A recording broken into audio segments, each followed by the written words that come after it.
para o seu coração. Deus tem uma palavra para você. Com Rodrigo Farias, no canal Discípulos Anônimos. Atos capítulo 6, do verso 8 em diante. Amém? Vou adiantar aqui para a gente poder ganhar tempo. E Estevão, cheio de fé e de poder, fazia prodígios e grandes sinais entre o povo. E levantaram-se alguns que eram da sinagoga, chamado dos libertinos e dos sirineus, e dos alexandrinos e dos que eram da Cilícia e da Ásia, e disputavam com Estevão. E não podiam resistir à sabedoria e ao espírito com o que falava. Então subornaram uns homens para que dissessem. Ouviam-lhes proferir palavras blasfemas contra Moisés e contra Deus. E excitaram o povo e os anciões e os escribas, e investindo contra ele, o arrebataram e levaram ao conselho. E apresentaram falsas testemunhas que diziam: este homem não cessa de proferir palavras blasfemas contra este santo lugar e a lei. Porque nós ouvimos dizer que esse Jesus Nazareno há de destruir este templo e mudar os costumes de Moisés, que Moisés nos deu. Então todos os que estavam assentados no conselho, fixando os olhos nele, viram o seu rosto como o rosto de um anjo. Amém. Poderia sentar em nome de Jesus. A leitura que fizemos aqui traz para nós todo o ensinamento da continuação da igreja de Atos após ter recebido o batismo com o Espírito Santo, a renovação de poder. A Bíblia nos relata que a igreja crescia, cada dia que passava ela se aumentava em números. Nós podemos observar isso que na primeira pregação de Pedro quase 3.000 almas se renderam, na segunda pregação quase 5.000 almas. Então automaticamente a igreja ia crescendo. Mas a igreja não crescia simplesmente porque Pedro estava pregando, mas porque o Espírito encheu a vida de Pedro e ele pregava a palavra. A igreja crescia não simplesmente porque Pedro estava ali e simplesmente obedeceu à voz de Deus, que é o nosso dever obedecer à voz de Deus, mas porque ele ouviu a voz do Espírito que estava pregando a palavra do Senhor, o Evangelho da salvação, que era o Evangelho de Cristo. A igreja cresceu muito, começou a crescer em números, crescer em quantidade, e começou a ser perseguida logo no começo. Discípulos, homens de Deus poderosos começaram a ser perseguidos, porque eles queriam parar o Evangelho que eles chamavam o Evangelho de falso, aquilo que aparentemente eles achavam que era falso. E dentre essas perseguições que eles sofriam, chegou uma certa feita que eles foram levados, discípulos, levados para o conselho, para o sinédrio, e de repente um homem chamado Gamaliel, aquele que instruiu Paulo, esse Gamaliel começou a relembrar para eles de alguns homens que haviam se levantado antes, que dentre esses homens seriam Teudas e Judas, que se levantaram, mas não deu continuidade porque o evangelho que eles apresentavam, a pregação que eles apresentavam era falsa. E Gamaliel aconselhou aqueles homens: não lance mão desses homens, porque se esse evangelho for falso, ele vai se desfazer, mas se for verdadeiro, vocês vão estar lutando contra o próprio Deus. E não existe ser humano nenhum que lute contra Deus e permaneça de pé, ou permaneça ainda estabelecido assim na sua arrogância, e possa permanecer. Nós observamos vários conselhos bíblicos, dentre homens que se acharam maiores, grandes e melhores do que Deus, e de repente estavam ali comendo igual um bicho, estava se alimentando igual um animal, porque não existe homem nenhum que possa se comparar. E Gamaliel estava dando esse conselho para eles: se vocês lutarem contra esses homens e essa palavra for verdadeira, vocês vão estar lutando não contra eles, mas contra a palavra que eles pregam.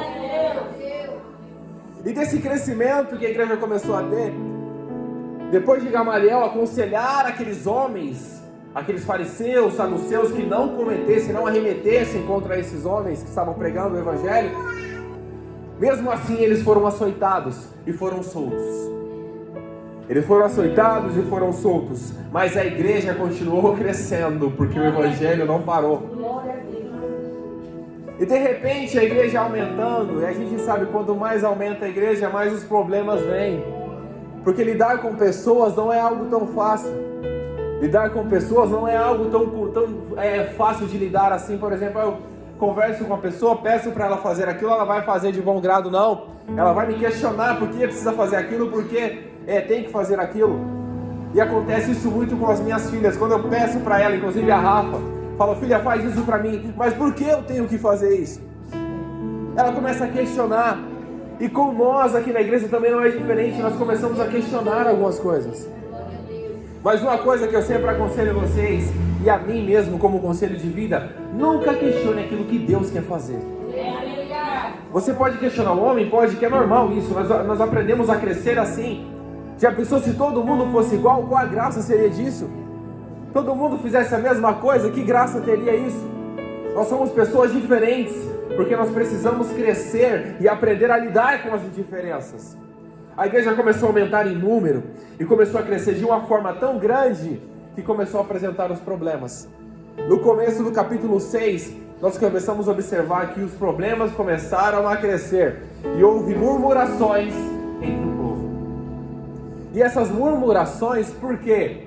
Porque a igreja crescia, a palavra era pregada, a oração era feita, mas enquanto isso, algumas coisas eram abandonadas e deixadas de lado. Inclusive as mulheres, os órfãos eram deixados de lado. E era necessário que isso continuasse, mas o cuidado não podia ser um cuidado único, mas sim tinha que ser um cuidado amplo para todas as coisas e todas as pessoas. Porque a igreja não é só uma igreja de palavra, que é importante a palavra porque nós aprendemos, não é só uma oração, mas é a comunhão com os irmãos, o cuidado uns com os outros, lembrar dos órfãos, das viúvas, aqueles que precisam de oração, aqueles que estão enfermos, a qual foi pedido oração aqui também nessa manhã.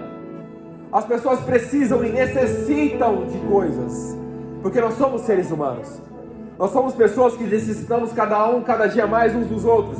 A igreja começou a aumentar e houve murmurações entre os gregos e os judeus, falando, a palavra está crescendo, a igreja está crescendo, mas ainda há coisas que precisamos colocar nos eixos, ainda há coisas que precisamos colocar nas suas devidas ordens, nos seus devidos lugares.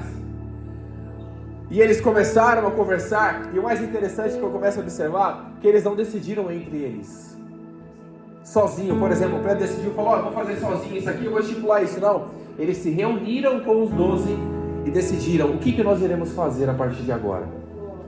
Aqui inicia a instituição de homens que seriam separados para continuar fazendo essas obras, porque eles, Pedro e outros discípulos, estavam se preocupando muito com a palavra, que é importante, com a oração, e era necessário que tivesse continuação a obra de Deus, porque a obra tem que ser feita por completa, por todo, porque Deus continua fazendo a obra por todo.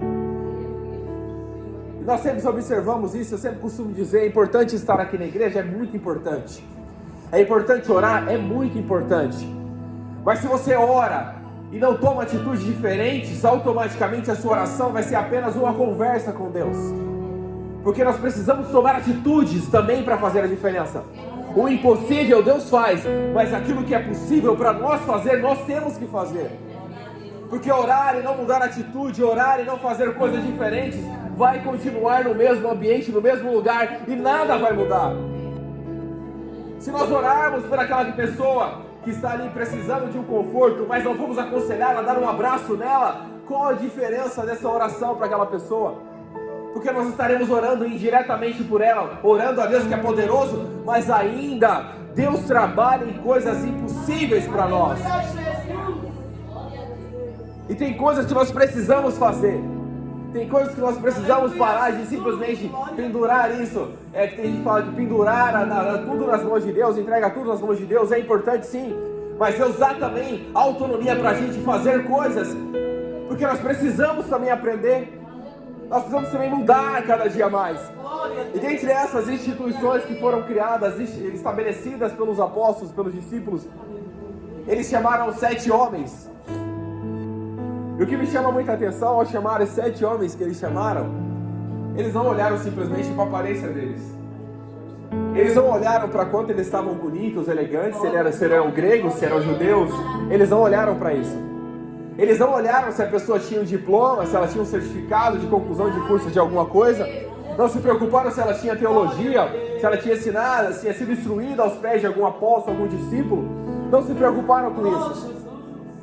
Lucas, ao relatar esse em Atos dos Apóstolos, quando Estevão foi chamado, ele deixa bem claro e elegeram, e dentro daquelas pessoas, elegeram Estevão, homem cheio de fé do Espírito Santo.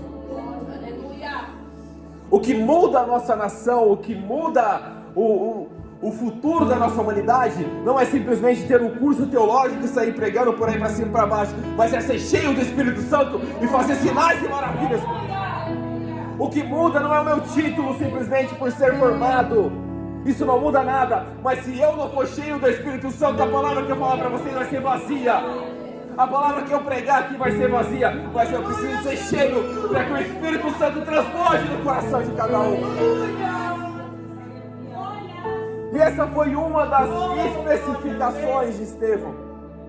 Dentre outros que foram chamados, nós iremos focar na vida de Estevão. Estevão era cheio do Espírito Santo e tinha fé.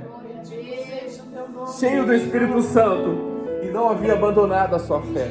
E não era uma fé qualquer de Estevão, e não era um espírito qualquer que havia enchido ele, mas o próprio Espírito Santo. E ele foi chamado para ser alguém que servia os órfãos e as viúvas. E faz ele lembrar, eu estava meditando nessa palavra, e faz entender uma coisa. O que Estevão estava fazendo lá fora pregando, sendo que havia sido instituído para fazer o cuidado dos órfãos e das viúvas? Me faz meditar em uma coisa muito simples. Porque a obra que nós fazemos não é só aqui. A obra que nós fazemos não é só aqui, não é só no nosso lar. A obra que nós fazemos é também fora, para outras pessoas que ainda precisam conhecer esse Evangelho. Estevão, eu acredito que ele, por demonstrar que ele veio cheio do Espírito Santo e fé, eu acredito que ele tinha feito o trabalho dele lá, que era cuidar dos órfãos, das viúvas. Eu vou levar minha cesta básica, vou cuidar deles, mas eu vou continuar pegando a palavra, porque eu não posso parar.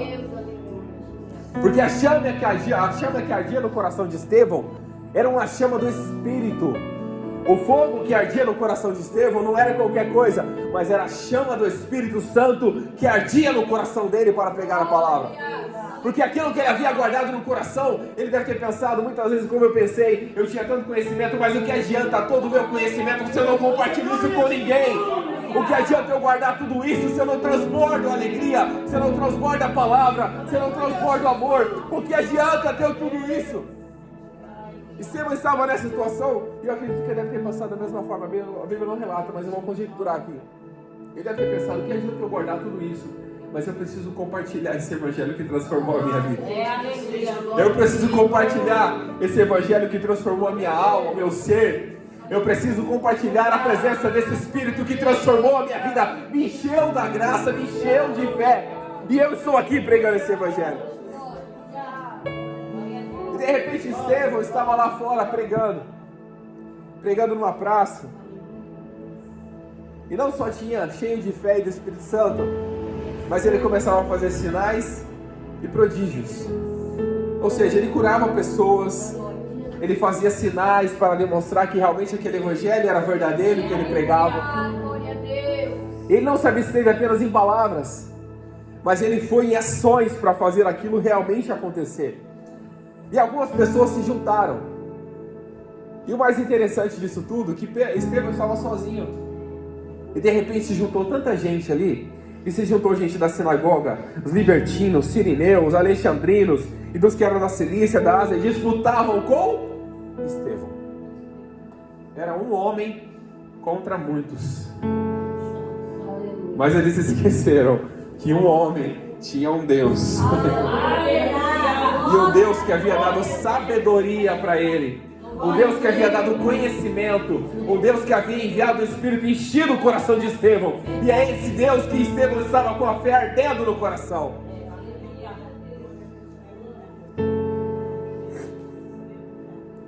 E no verso 10 fala aqui, capítulo 6, verso 10. E não podiam resistir à sabedoria e o Espírito com que ele falava. E traz pra gente uma lição muito grande e interessante. Tudo que nós falamos, se for de nós, não surte efeito. Tudo que nós fazemos, se for para a nossa própria vontade, para o nosso próprio orgulho, não surte efeito.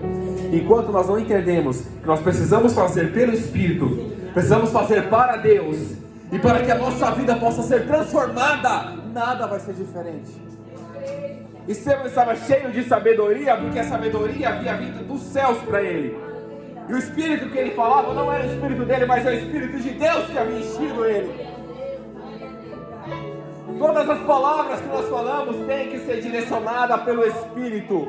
Tudo que nós falamos e ouvimos, temos que ouvir pelo Espírito. Tudo que nós vivemos, temos que viver pelo Espírito, viver para Deus e para a glória de Deus.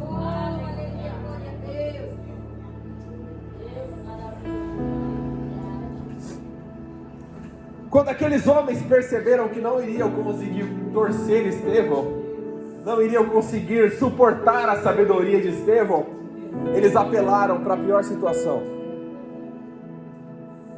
E hoje em dia, dentro do nosso sistema brasileiro, não é diferente, sistema jurídico brasileiro.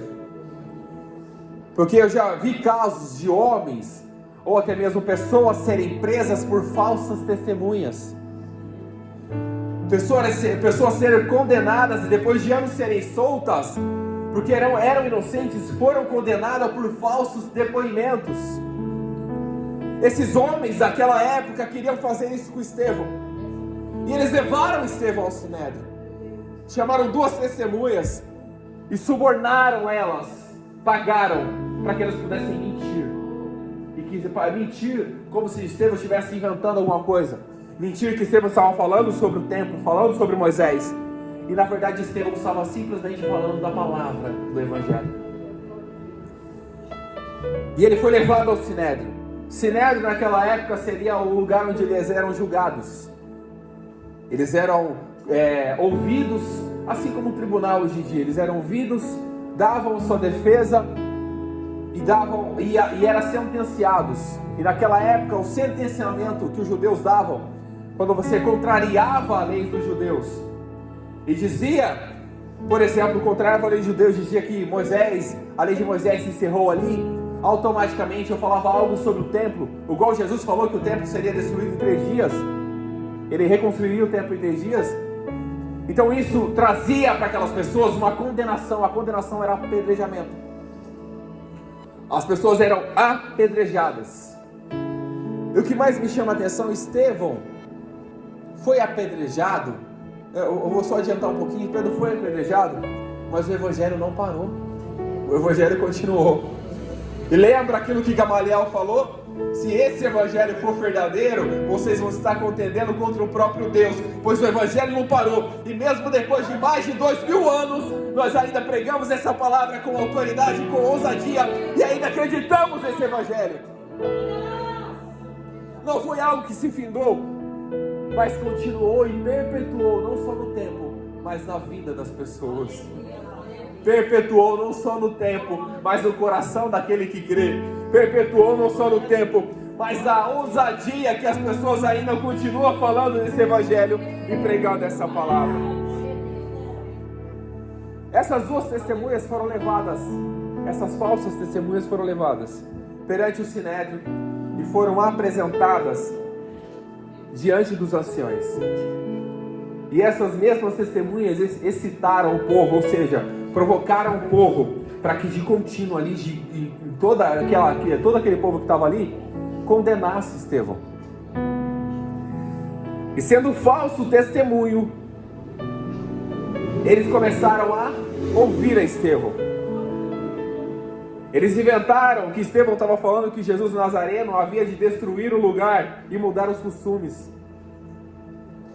Estevão não falou isso. A Bíblia relata que Estevão não falou isso, mas o próprio Jesus falou isso.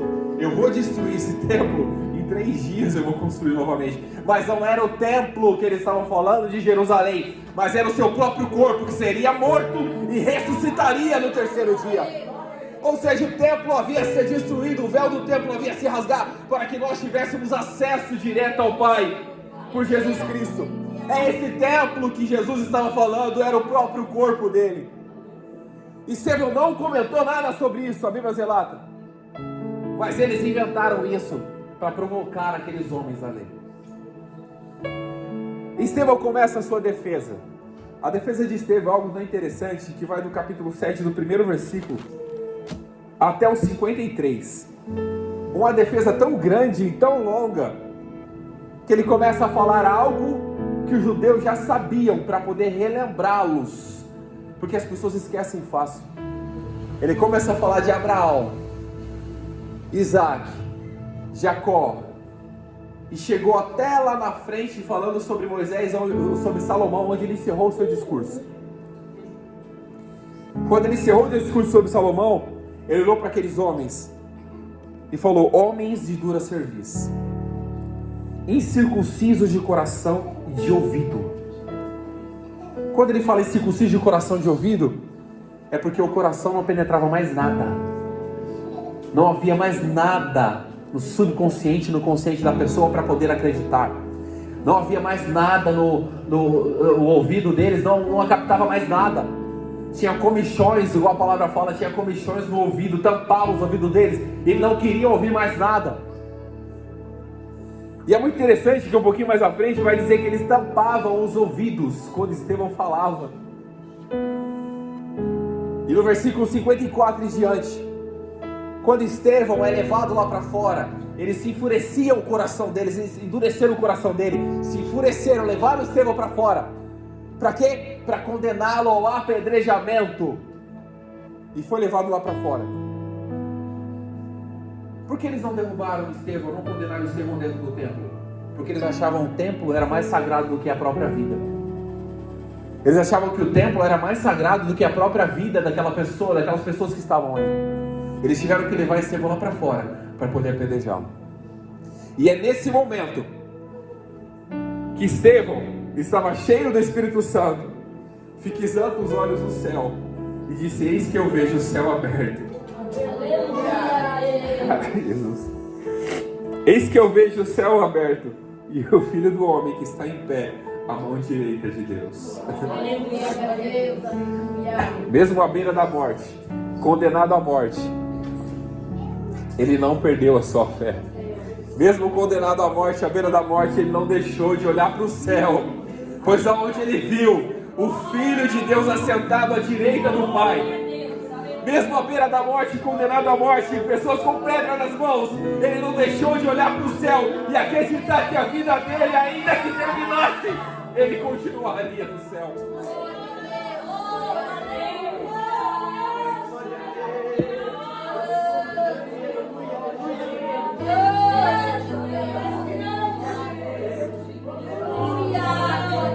E quando Estevão fala isso, eis que eu vejo os céus abertos, as pessoas gritavam. Por que as pessoas gritavam? Porque elas não conseguiam compreender o que Estevão estava vendo. Tem muita gente que vai chegar no nosso lado e não vai entender o que a gente está vendo e vai criticar a gente. Tem muita gente que vai chegar próximo de nós e não vai entender o que a gente está sentindo e vai falar que é coisa nossa. Tem muita gente que vai chegar do nosso lado e não vai compreender a glória de Deus sendo derramada nas nossas vidas. E vai dizer que nós estamos cheios de vinho, mas nós sabemos que o vinho, a contenda, nós estamos cheios do Espírito Santo de Deus.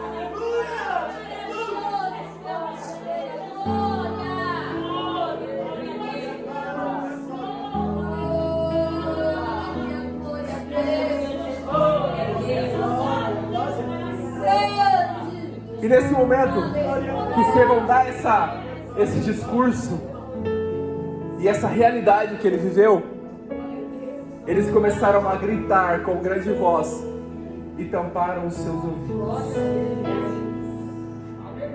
Eles tamparam os ouvidos por quê? Porque eles achavam que Estevão estava blasfemando. Mas Estevão não estava blasfemando, ele estava simplesmente contando aquilo que ele estava vendo. Mas eles não entenderam, porque o carnal não entende as coisas do Espírito. É só pelo Espírito que nós entenderemos. Eu creio que outros homens ali que estavam, outros discípulos estivessem por perto, também estariam glorificando a Deus, porque só o Espírito homem entende as coisas do Espírito. Então é necessário que nós sejamos mais espirituais cada dia, para entender a glória de Deus e as coisas do Espírito Santo. E para a gente finalizar, Depois que Estevão foi levado para fora da cidade, não só para fora do templo, ele foi levado para fora da cidade e começaram a apedrejá-lo. E nesse apedrejamento, Estevão põe os joelhos no chão, já quase à beira da morte, e olha e faz a sua última oração, sua última intercessão. Estevão não estava simplesmente orando pela vida dele quando ele estava no fim da vida, mas ele intercedeu por aqueles que estavam apedrejando. Ele não estava orando pela vida dele, Senhor, me livra dessa morte, mas ele estava orando, intercedendo por aqueles que estavam com as pedras na mão, atirando contra ele. Estevão repete uma palavra que demonstra que ele havia realmente aprendido com Cristo. Cristo, quando estava na cruz, ele falou: Senhor, Pai, perdoa-os, porque eles não sabem o que fazem. Estevão, no fim da sua vida, sendo apedrejado, sangrando, ele não falou: Senhor, não lhes impute este pecado. E tendo dito isso, ele morreu. Nós temos que aprender. Qualquer pessoa que combate contra aquilo que nós fazemos na presença de Deus, diante de Deus, na vontade de Deus, está combatendo contra o próprio Deus. E isso vai ser prestado conta diante de Deus. Mas nós precisamos entender, nós não somos capazes de condenar ninguém e nem julgar ninguém. Mas o perdão liberta a nossa própria vida. Estevão estava libertando o coração dele para encontrar com o Pai. Ele falou: Senhor, não impute-lhes esse pecado. Eu estou perdoando eles, para que o meu coração possa subir limpo até a tua presença. Perdoar não é simplesmente você fazer com que a pessoa se sinta bem, mas é você libertar o seu coração das amarras do inimigo, para que a glória de Deus seja manifestada e o poder de Deus continue na sua vida. E com isso eu convido a igreja para ficar de pé.